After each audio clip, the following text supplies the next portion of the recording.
علی العطفی 1922 میں سیدہ زینب کے محلے میں پیدا ہوا۔ جونیئر سرٹیفکیٹ ملنے تک وہ پڑھتا رہا۔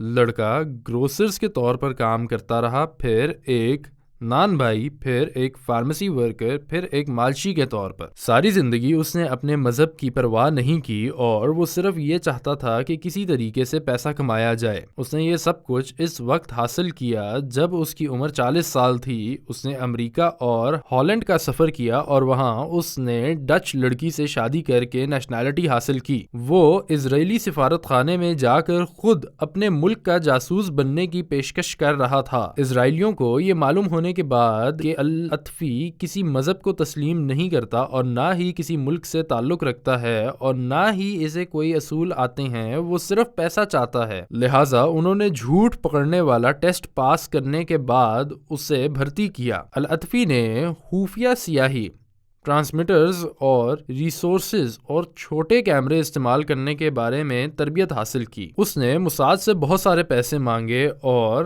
فزیو تھراپی میں پی ایچ ڈی کی جعلی ڈگری بھی مانگی، تو انہوں نے اسے پیسے دیے اور وہ ڈاکٹر علی العطفی بن گیا۔ منصوبے کے مطابق اسے انور السادات کے محل میں اس کی مالش کرنے جانا تھا۔ اس کے لیے موساد نے ایک بڑی اشتہاری مہم کی مالی مدد فراہم کی اور اسے بین الاقوامی سائنسی کانفرنسوں کے سرگرمیوں میں مدعو کیا۔ اس لیے وہ ایک ستارہ بن گیا اور پوری دنیا اور مصر کے اخبارات میں اس کے بارے میں بات کی گئی۔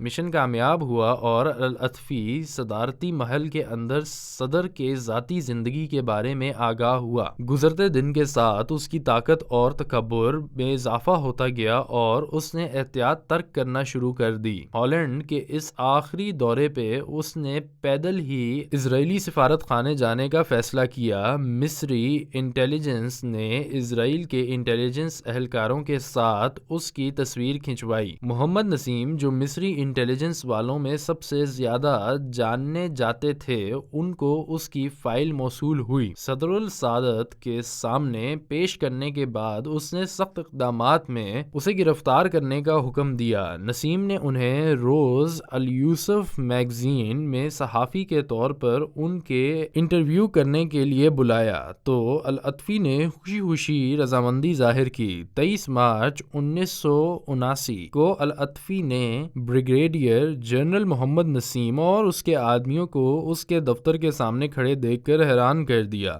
اسے گرفتار کر لیا گیا اور اسے پھانسی کی سزا سنائی گئی، لیکن السادات نے سزا کو کم کر کے 15 سال کر دیا۔ سزا کی رہائی کے بعد العطفی کے سب سے بڑے بیٹے نے متعدد اخبارات میں شائع ہونے والے ایک اعلان میں مصری عوام کے سامنے اپنے والد سے لا تعلقی کا اظہار کیا، اور 1 اپریل 1990 کو وہ جاسوس بینائی سے محروم ہونے کے بعد مر گیا اور اس کے خاندان نے اس کی لاش لینے سے انکار کر دیا۔ اسے چیرٹی قبرستان میں دفن کیا گیا۔